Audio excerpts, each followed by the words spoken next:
All right, press. What time are you at in the game? Yeah, I'm on Freight. 35. 35. Me too. That's awesome. So we're Okay, synced up. so I'm on Freight now, so we're good. Yeah.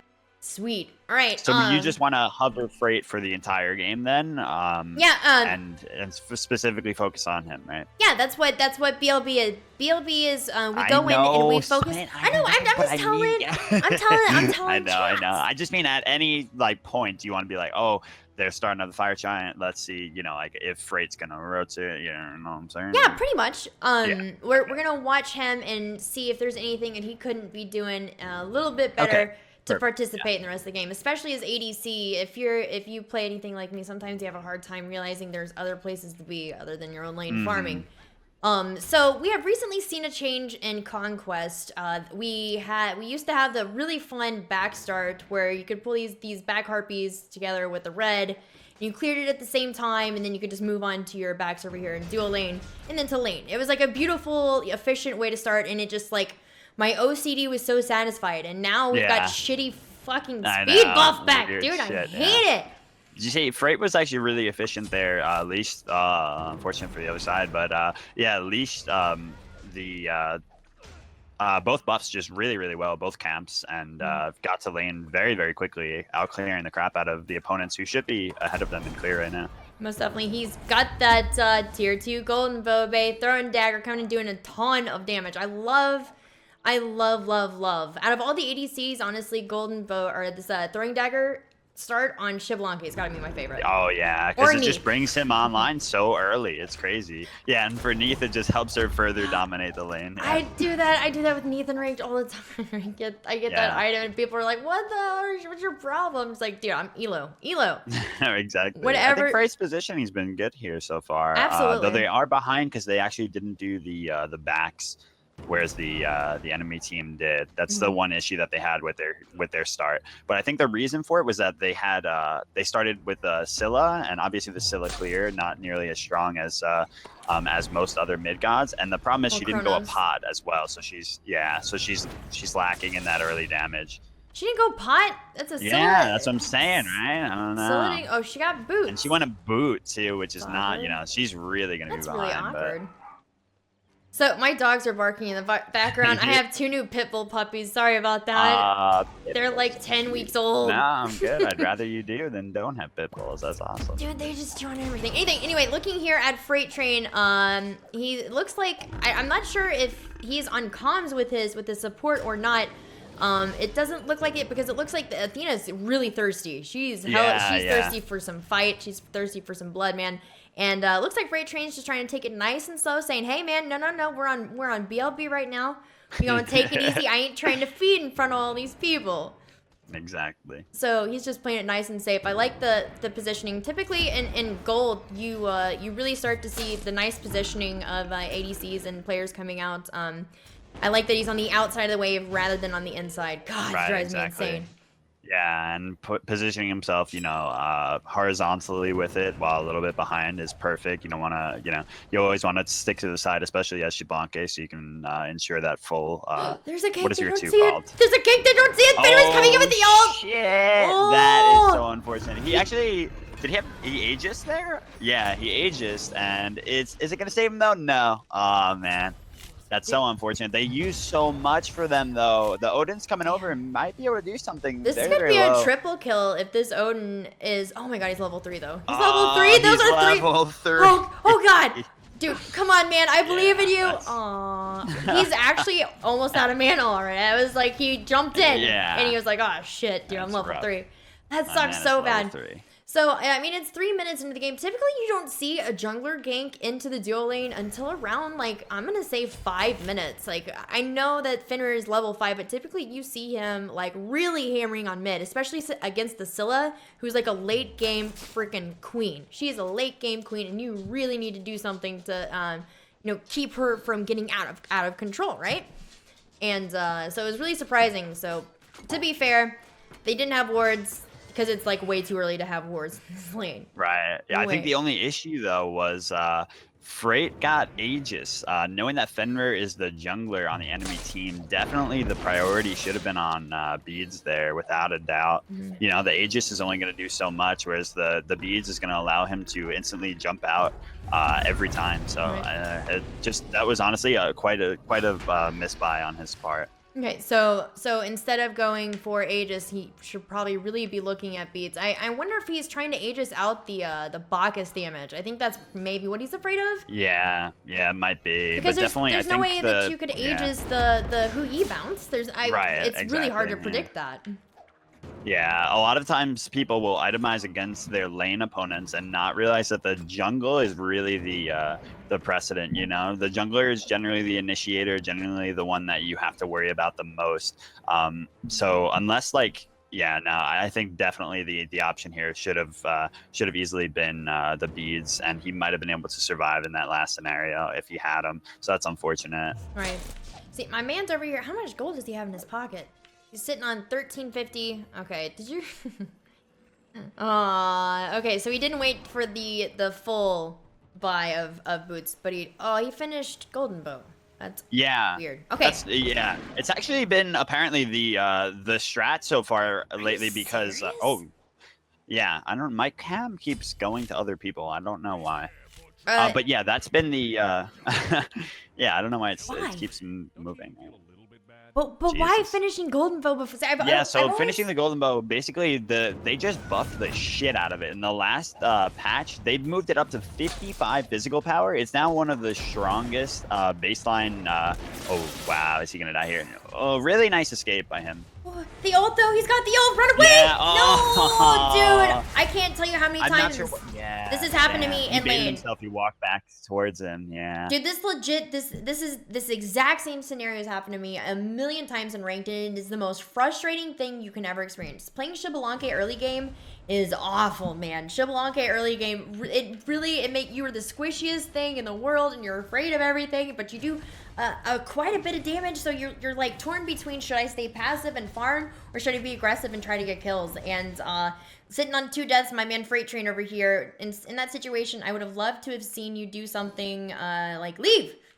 as soon as you got out Turned of that situation, around to ult, thought maybe he could make something happen. But I mean, obviously with his health, he was 1 auto away, as well as just 1 tick from the ult. Yeah. The ult is that ult is so annoying. Yeah. It does little he's trying to challenge damage. him here, and I think he's right too, but he just doesn't have enough damage right now. Luckily, he avoids the double tap though, so that's good. But it's looking like the Bacchus is coming over. They don't have vision on him, and they're gonna aggress. They might die here. Oh no! Yep. Damn. Okay, yeah, that's quite unfortunate. The Bacchus positioned himself through the jungle in such a way that he didn't go over that blue ward, right? The only ward that they have is at the mids, and he came through the Gold Fury side, so they just had no idea he was coming over. But in all honesty, that's kind of on Freight and on the Athena for not realizing they had been like committed to killing that Hou for quite a while, and it wasn't working out. So like you kind of just have to back off there and assume that somebody's coming, even if you don't have the vision, you know. Yeah, I really hate. There's something that you notice playing these games whenever you are laning with support early, like. If they're like sitting there wanting to be aggressive and they keep like rushing in to make plays and like wasting abilities and mana and all that shit, like I've noticed that they tend to leave the lane earlier, and they also tend to leave you alone for a lot longer because it's like they feel like they're almost out of sync with you. So if you don't use curse in Conquest games, I don't know what you're doing. Yeah, it sucks having to talk to like raging people on the occasion, but for the most part you need it for the calls. If you want the big W, if you want the elo baby, you gotta commit. Yeah, that's a very good point.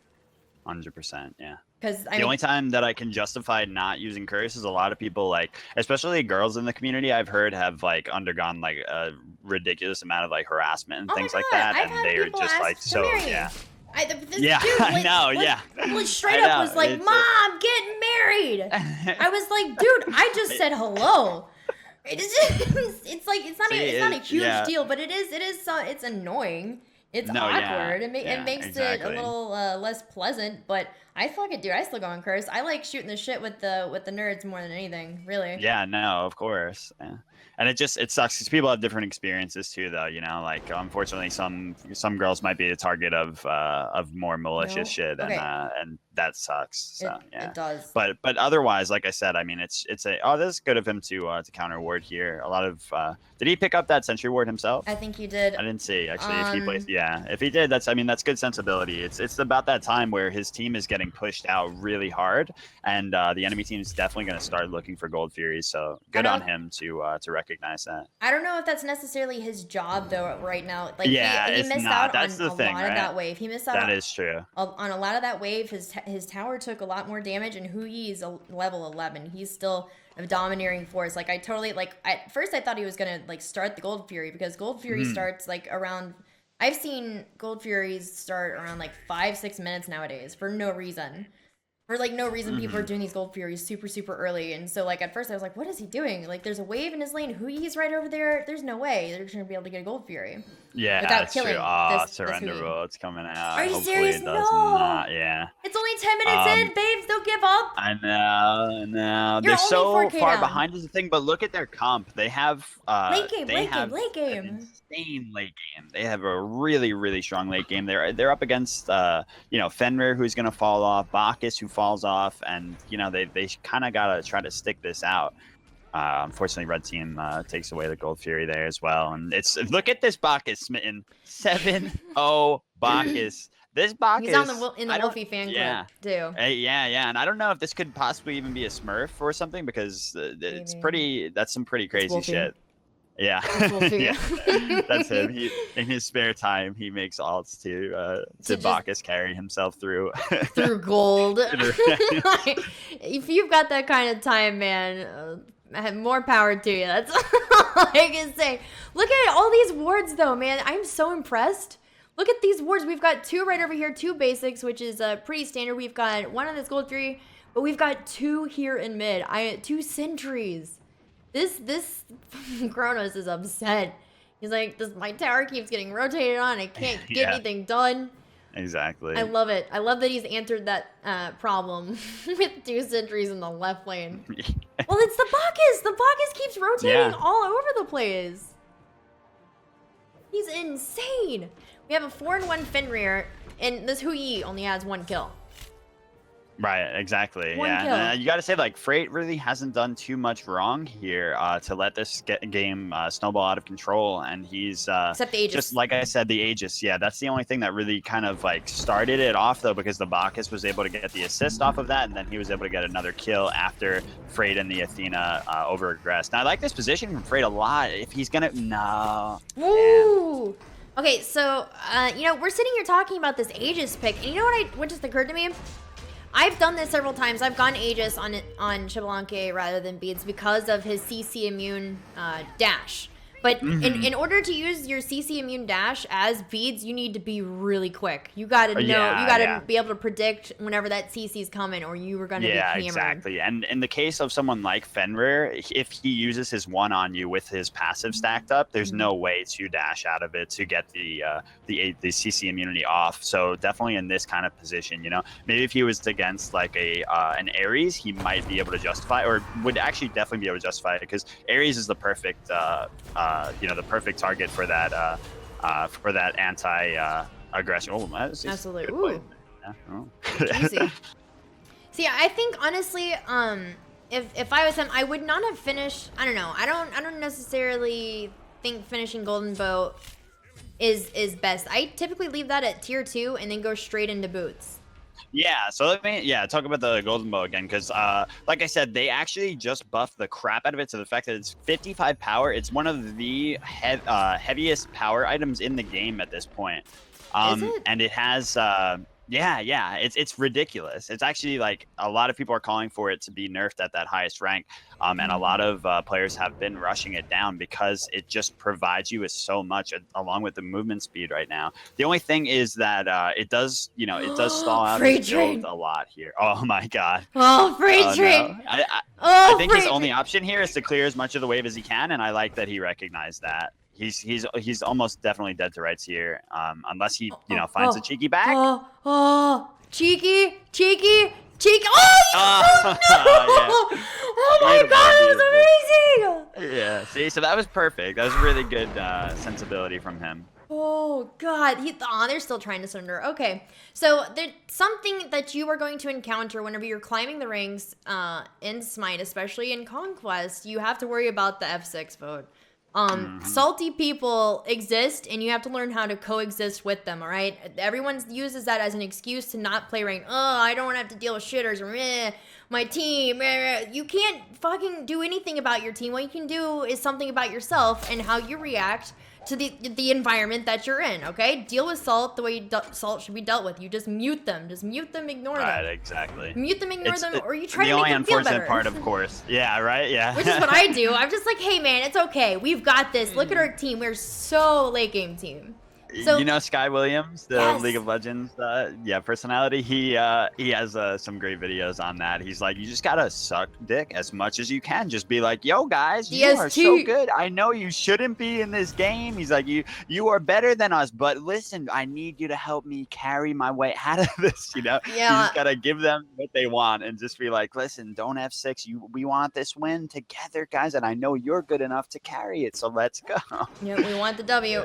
They just got got 100 gold right there. That's pretty awesome. Yeah, that was nice. Good warding, and like I said, I think Freighttrainx had really good understanding of where the enemy wards are at and where the enemy is looking to aggress. Definitely. It's just been a matter of a few rough early engagements there, and like you said with the golden bow in this particular circumstance, like generally I'm a big advocate for finishing it right now because of how much it was buffed. They might. Damn, he's always just out of it, unfortunately, Freighttrainx, and then here's that Bacchus every time on him.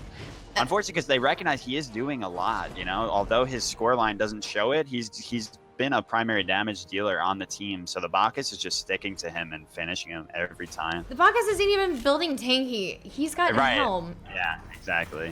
Like that is so scum. I hate that. Like the all damage, but like it's the full frontline it's the full like hybrid the hybrid tank build where he's got defense and he's got power, and he's just going to be able to snowball insanely hard. See, snowballing. Okay, so snowballing back in season 2 is whenever season 2 is whenever we started to really recognize that snowballing was starting to become an issue in Smite, particularly in Conquest. I'm not quite sure what the snowballing was like. I assume it was the same since the mechanics are essentially the same. Yeah.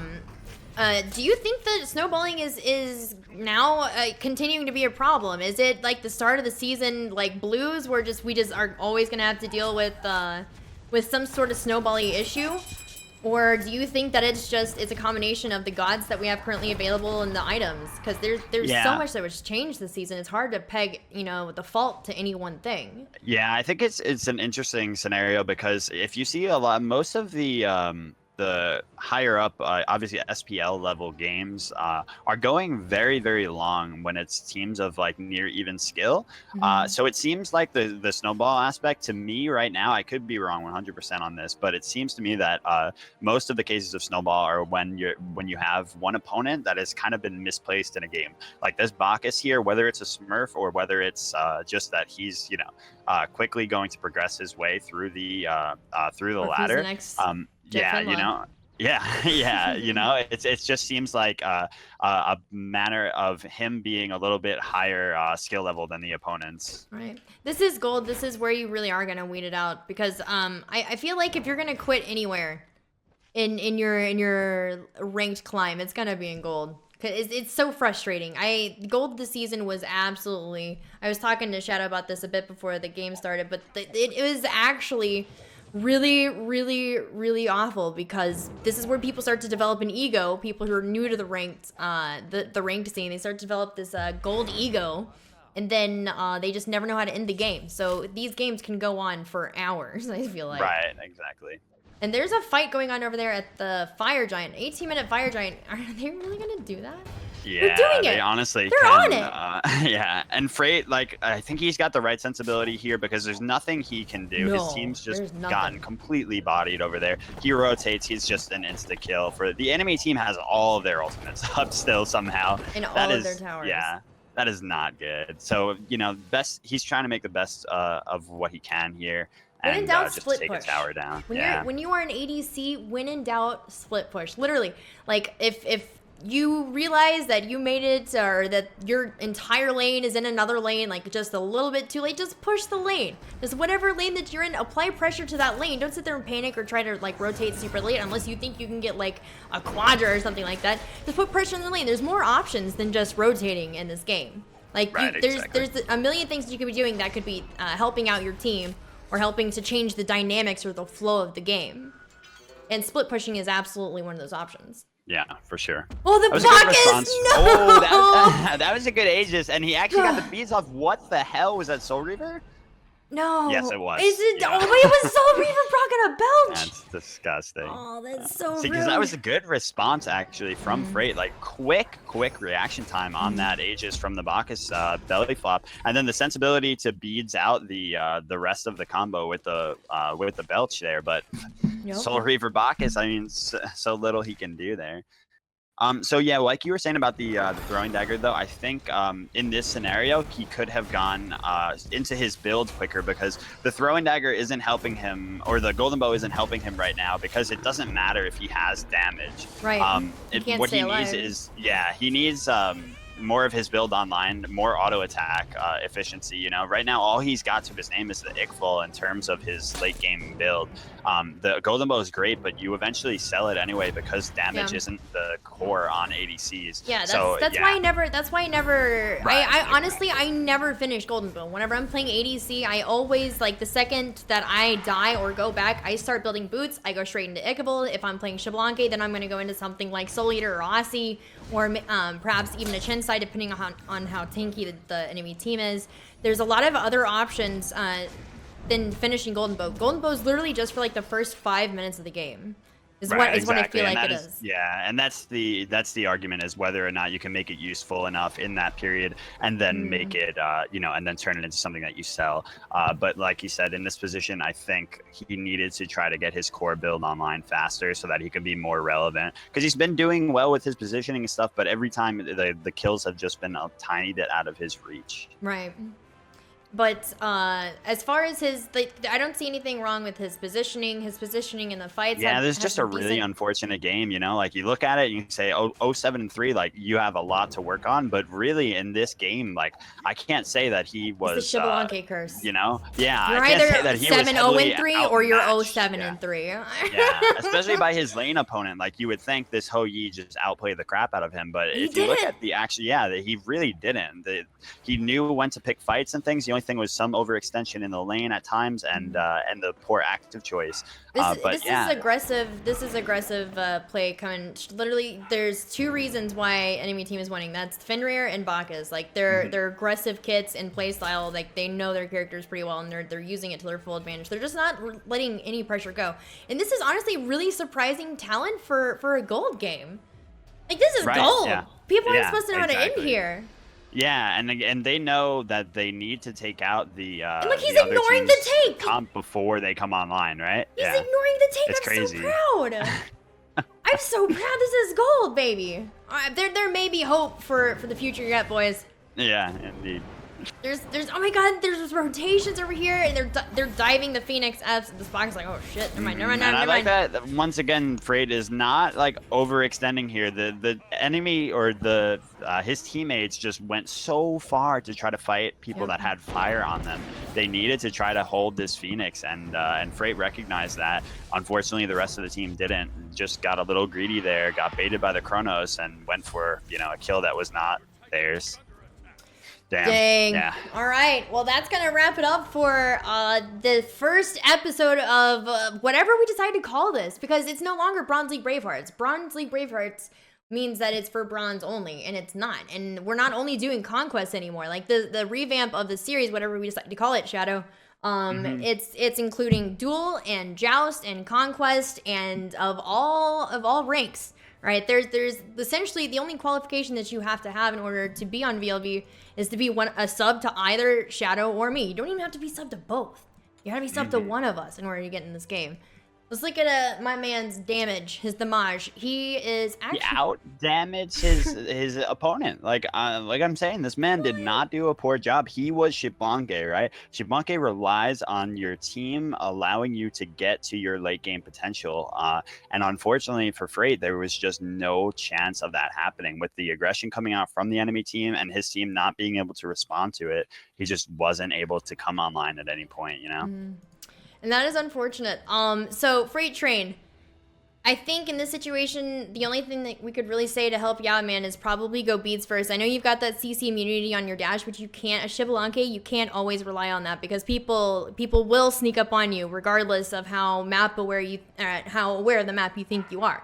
So I would, just to be safe in the situation until you get out of gold, until you've got like a support that can actually handle these rotations, you know what I mean? Like, you got to stay safe. You got to take care of your one and only, you know what I mean? Take care of yourself, man.